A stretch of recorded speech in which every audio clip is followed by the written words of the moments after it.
Hello friends, मैं Abhishek Joshi, electrical engineering Birla group of companies. दोस्तों, आज हम लोग बात करेंगे सर्किट ब्रेकर के बारे में। आज मैं आपको बताऊंगा कि सर्किट ब्रेकर में मेकिंग करंट किसे कहते हैं, ब्रेकिंग करंट किसे कहते हैं, मेकिंग करंट और ब्रेकिंग करंट के बीच का रिलेशन क्या होता है। अगर कोई आपसे इंटरव्यू में ये पूछे कि मेकिंग करंट ज़्यादा होता है कि ब्रेकिंग करंट का मैग्नीट्यूड ज़्यादा होता है, तो इसका आंसर क्या है और विथ रीज़न इसका आंसर क्या है। अगर ब्रेकिंग करंट ज़्यादा होता है तो ऐसा क्यों है, मेकिंग करंट ज़्यादा होता है तो ऐसा क्यों है, ये सारी चीज़ आज हम लोग टू द पॉइंट डिस्कस करेंगे इस वीडियो में। तो दोस्तों, बिना टाइम वेस्ट किए शुरू करते हैं। तो दोस्तों, सबसे पहले हम लोग बात करते हैं मेकिंग करंट के बारे में। तो देखिए, मेकिंग करंट का सिंपल सा मतलब ये है कि आपका सर्किट ब्रेकर को जब स्टार्ट कमांड जाती है, सर्किट ब्रेकर जब स्टार्ट होता है, अपना कॉन्टैक्ट क्लोज करता है, तो मैक्सिमम कितना करंट एक सर्किट ब्रेकर सस्टेन कर सकता है without damaging its own contact. यानी कि जब आपका सर्किट ब्रेकर क्लोज होगा तो उस समय वो मैक्सिमम कितना करंट सस्टेन कर सकता है कि वो अपने खुद के कॉन्टैक्ट को डैमेज भी ना होने दे। इसको हम लोग making capacity of circuit breaker कहते हैं। वैसे जब हम लोग ब्रेकिंग करंट के बारे में बात करेंगे तो ब्रेकिंग करंट का सिंपल सा मतलब ये है कि जब आपका सर्किट ब्रेकर क्लोज्ड कंडीशन में है, अब अगर आपके सर्किट में, आपके इलेक्ट्रिकल सिस्टम में कोई भी फॉल्ट आता है, अर्थ फॉल्ट आता है, शॉर्ट सर्किट फॉल्ट आता है, तो उस फॉल्ट के कंडीशन में आपका जो रिले है वो एज अ एबनॉर्मलिटी उसे लेगा और आपके सर्किट ब्रेकर को ट्रिपिंग कमांड सेंड करेगा। अब जब आपके सर्किट ब्रेकर को ट्रिपिंग कमांड जाएगी तो सर्किट ब्रेकर के कॉन्टैक्ट अलग होंगे, क्योंकि अब सर्किट ब्रेकर को ओपन होना है, सर्किट ब्रेकर को अभी बंद होना है।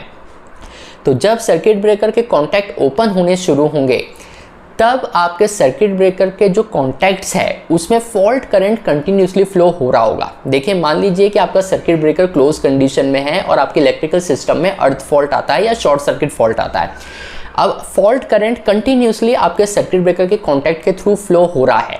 रिले इसे एबनॉर्मलिटी मानेगा और आपके सर्किट ब्रेकर को ट्रिपिंग कमांड सेंड करेगा और सर्किट ब्रेकर ट्रिप हो जाएगा। ये सब कुछ मिली सेकेंड्स में होगा, लेकिन उस मिली सेकेंड्स के लिए ही आपके सर्किट ब्रेकर के जो कॉन्टैक्ट है उसमें high magnitude of fault current flow हो रहा होगा।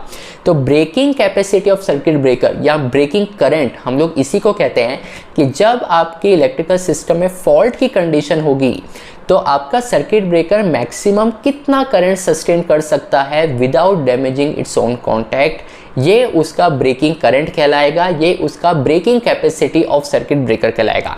तो मेकिंग कैपेसिटी मतलब जब आपका सर्किट ब्रेकर क्लोज हो रहा है स्टार्टिंग कंडीशन में तो मैक्सिमम कितना करंट वो सस्टेन कर सकता है, ये उसकी मेकिंग कैपेसिटी हो गई। फॉल्ट के कंडीशन में वो मैक्सिमम कितना करंट सस्टेन कर सकता है खुद के कॉन्टैक्ट को डैमेज किए बिना, ये उसकी ब्रेकिंग कैपेसिटी हो गई। यहाँ दोस्तों, अब आपको ये पता होना चाहिए कि सर्किट ब्रेकर का जो मेकिंग करंट है और जो ब्रेकिंग करंट है, इन दोनों के बीच का रिलेशन क्या होता है, ये बहुत ज़रूरी है इंटरव्यू पॉइंट से।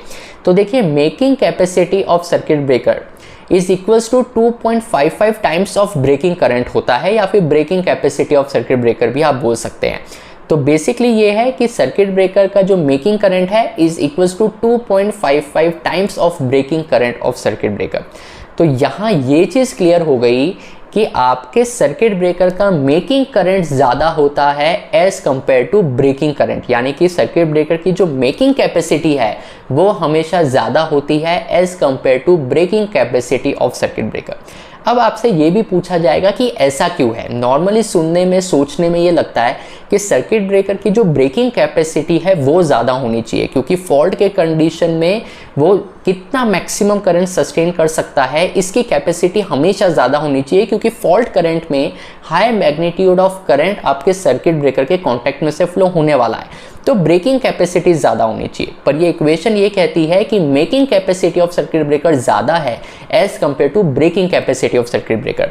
तो इसके पीछे का रीज़न ये है कि जब भी आपका सर्किट ब्रेकर किसी फॉल्ट के वजह से ट्रिप हो जाता है तो आपका इलेक्ट्रिकल सिस्टम इस तरीके से डिज़ाइन होता है कि जब तक आप सर्किट ब्रेकर के पास जाके रिले में क्या फॉल्ट आया है ये देख नहीं लेते, फॉल्ट को एक्नॉलेज नहीं कर लेते, फॉल्ट को रीसेट नहीं कर लेते, तब तक आपका सर्किट ब्रेकर दोबारा चालू नहीं हो पाता। सर्किट ब्रेकर को स्टार्ट कमांड जाएगी ही नहीं अगर आपने फॉल्ट को रीसेट नहीं किया है, फॉल्ट को एक्नॉलेज नहीं किया है।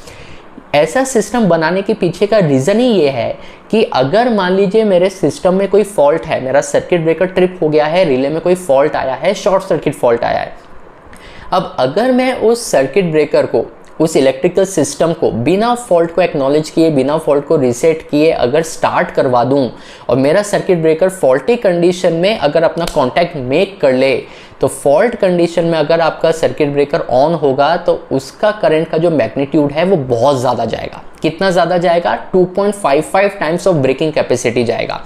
तो यही रीज़न है कि मेकिंग कैपेसिटी को ज़्यादा रखा जाता है, क्योंकि फॉल्टी कंडीशन में अगर आपके सर्किट ब्रेकर को कमांड गई क्लोज होने की, तो क्योंकि वो फॉल्ट कंडीशन में कांटेक्ट मेक करेगा तो उसका जो करंट का मैग्नीट्यूड है ये बहुत ज़्यादा जा सकता है। एक एग्जांपल हम लोग लेते हैं।